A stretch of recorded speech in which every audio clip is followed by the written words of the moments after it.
Assalamualaikum warahmatullahi wabarakatuh. Hello everyone. Introduce myself. My name is Ratu Linda Ulinaya. My name 221230094. I'm from the campus of the Sultan Hasanuddin State Islamic University Banten. I from majoring in English education. Okay, ladies and gentlemen, I will do presentation about philosophy and its development. In Indonesian is filsafat dan perkembangannya. Karena filsafat itu adalah ilmu yang mencoba menjawab atas pertanyaan-pertanyaan mendasar tentang yang ada di dalam alam semesta ini gitu, menggunakan akal, logika secara kritis gitu, dimana filsafat ini ada sejak zaman Yunani kuno hingga terus berkembang pada zaman modern. Baik, di sini saya akan memaparkan sedikit materi tentang filsafat dan perkembangannya, di mana saya memiliki tiga poin penting dalam pembahasan ini, yaitu tentang apa itu filsafat, apa saja ruang lingkup filsafat, dan bagaimana perkembangan filsafat dari zaman Yunani hingga zaman modern. Baiklah, langsung saja mengenai apa itu filsafat.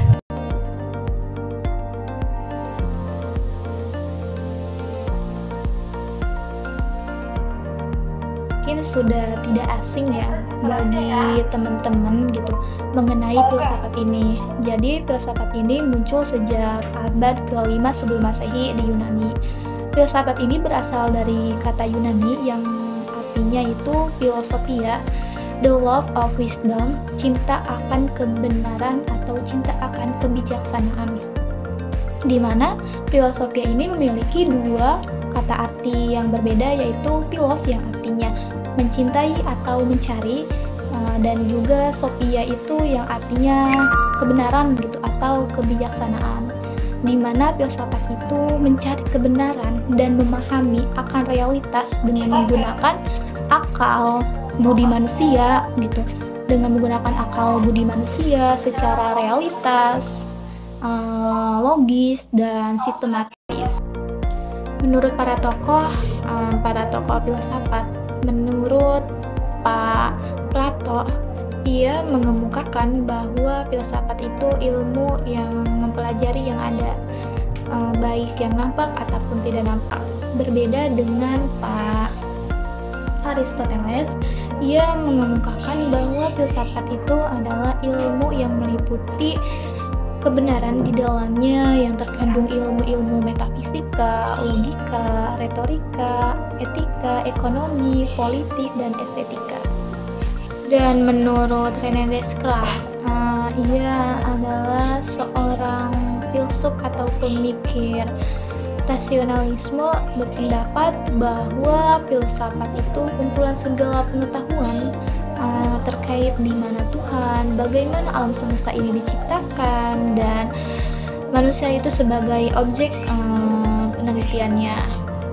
Dan juga menurut Immanuel Kant, ia mengemukakan bahwa filsafat itu ilmu dan pangkal segala pengetahuan. Dari berbagai para tokoh mengemukakan tentang filsafat, kita harus mengetahui benang merah dari pendapat tersebut, di mana benang merah dari beberapa pendapat itu mengenai filsafat adalah seni berpikir reflektif dan konferensi, di mana seni berpikir reflektif itu paradigma berpikir yang dikembalikan kepada masing-masing berpendapat, akan tetapi secara komprehensif atau secara menyeluruh.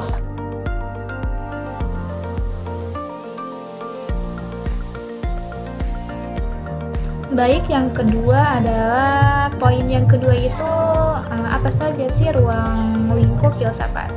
Ruang lingkup filsafat itu ada 4 poin. Yang pertama itu metafisika, yang kedua itu epistemologi, dan yang ketiga logika, dan yang terakhir itu tentang aksiologi. Baik, yang pertama adalah ada metafisika, di mana metafisika itu adalah sesuatu yang nampak tetapi juga yang tersembunyi, di mana arti metafisika itu diambil dari fisika atau fisik, yaitu terlihat atau nampak.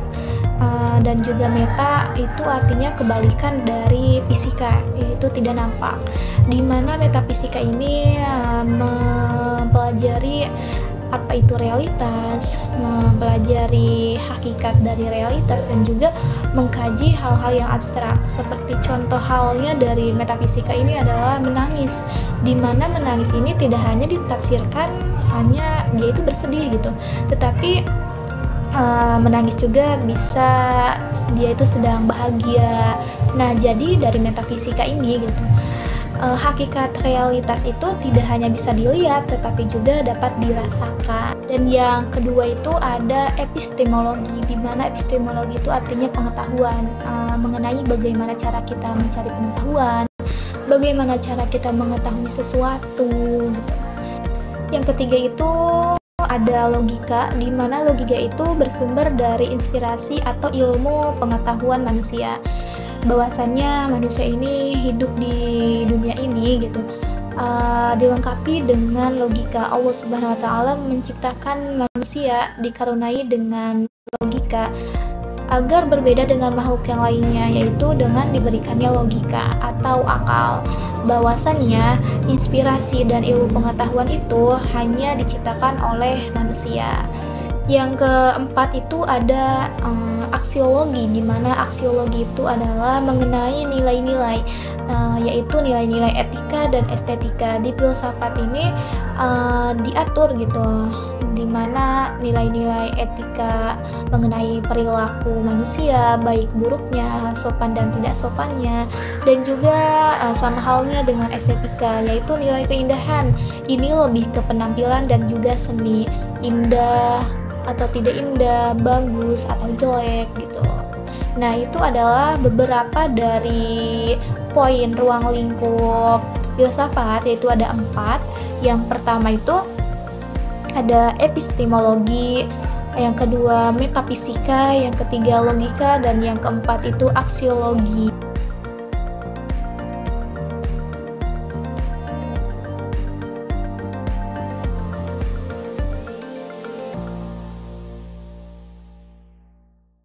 Poin ketiga tentang perkembangan filsafat dari zaman Yunani kuno hingga zaman modern. Yang pertama itu filsafat berkembang di Yunani, yaitu atau zaman Yunani kuno, di mana zaman kelahiran filsafat yang ditandai oleh runtuhnya mitos-mitos, dongeng-dongeng yang selama ini menjelaskan tentang alam semesta, di mana zaman Yunani ini masyarakatnya percaya akan dewa-dewa, pahlawan, sifat alam gitu. Contohnya seperti masyarakat Yunani itu percaya jikalau contohnya gerhana hilang berarti dewa itu hilang, dan juga contohnya seperti ketika pelangi datang, ketika pelangi ada gitu, berarti itu menandakan bahwa bidadari itu sedang lahir atau datang ke alam semesta.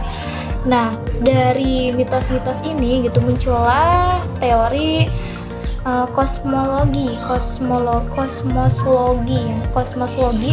di mana para filsafat, para ahli filsafat atau tokoh filsafat pada zaman Yunani kuno ini berpendapat bahwa alam semesta ini, menurut Bapak Thales, ia mengatakan gitu bahwa alam semesta ini terciptanya karena air, karena ia berpendapat bahwa air merupakan arca. Arca itu asal mula dari segala sesuatu. Jadi proses kejadian alam ini berhubungan dengan air. Berbeda pendapat dengan halnya Pak Aksimandros. Pak Aksimandros ini berpendapat bahwa alam ini diciptakan dari apheiron, yaitu sesuatu yang tidak terbatas, di mana proses kelahiran bumi ini adalah dari sesuatu yang tidak terbatas, tidak terjangkau, tidak terlihat, sesuatu yang tidak dilihat secara panca indrawi gitu, secara rasional gitu. Dan juga Pak Anies gitu berpendapat bahwa ia mengoreksikan bahwa orang bernapas atau hidup yang tidak bernapas itu tidak hidup. Jadi beliau mengatakan bahwa dunia ini diciptakan dari udara, bahwa udara itu merupakan unsur vital kehidupan. Dan juga menurut Heraklitos gitu, ia menyimpulkan gitu bahwa alam ini menurut bahasanya itu pantare udenmenei, dimana yang artinya itu semuanya itu mengalir dan tidak ada sesuatu yang pun tidak menetap gitu. Ia menyimpulkan bahwa yang dasar dalam alam semesta ini bukan bahannya melainkan penyebabnya, yaitu ia menyebutkan bahwa alam ini terbuat dari api. Menurut Pak Paramendes itu bahwa gerak dan perubahan tidak mungkin terjadi. Jadi terjadinya kehidupan dunia alam semesta ini karena bergerak dan tidak bergerak. Menurut Demokritos bahwa alam semesta ini realitas terdiri dari banyaknya unsur yang disebut itu atom. Nah, dari berbagai pendapat-pendapat para filsuf pada zaman Yunani, mereka berpendapat karena untuk melawan mitos yang tidak masuk akal pada zaman Yunani ini. Itu pada zaman filsafat pada zaman Yunani kuno, yaitu adalah tentang mitos-mitos dan juga berpendapat tentang terciptanya alam semesta ini. Filsafat pada zaman pertengahan atau sering disebut filsafat Sokrates gitu. Ini terjadi pada abad 12 sampai 13 Masehi, di mana filsafat ini yang mempengaruhi besar adalah filsafat Sokrates, yaitu tentang agama Kristen dan Islam. Jadi kecenderungan menjadikan ajaran-ajaran agama dan juga kitab suci Al-Quran. Jadi ini bersumber rujukan berpikir berfilsafat. Jadi tidak heran ilmu pengetahuan pada abad kekuasaan Sokrates ini sering disebut dengan abad ke-8 karena mengganti pandangan akal sehat dengan pandangan agama. Jadi filsafat ini kemudian meredup kejayaan gereja dan pemikir-pemikir teologinya berangsur-angsur merosot. Pada abad pencerahan ini, abad ke-14 sampai 15 Masehi, jadi terjadilah kebangkitan kembali akal sehat pada abad 14-15 ini. Jadi disebut dengan abad pencerahan, di mana penemuan-penemuan di bidang filsafat sains dan seni mulai berkembang pesat, dan juga filsafat modern, di mana filsafat modern sejak awal abad 17 hingga 18, di mana filsafat Eropa kemudian berkembang lebih pesat pada abad 17-18 Masehi ini karena ilmuwan filsuf-filsuf besar itu dari dataran Eropa, terutama pada filsuf Jerman, Prancis, dan Britania.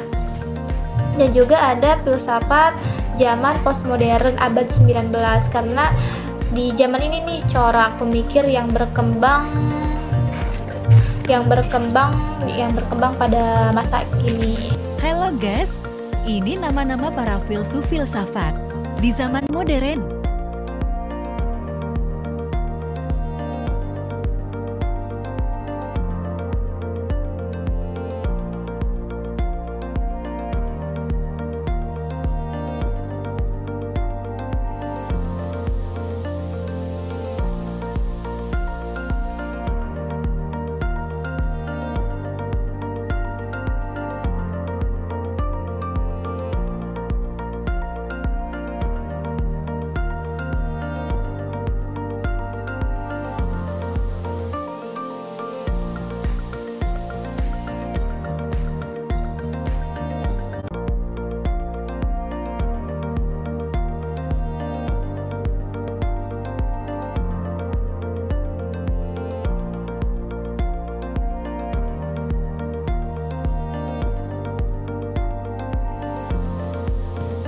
Mungkin Itu yang bisa saya paparkan tentang filsafat dan perkembangannya.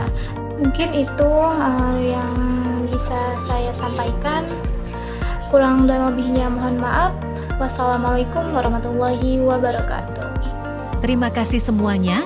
Semoga bermanfaat. Wassalamualaikum warahmatullahi wabarakatuh.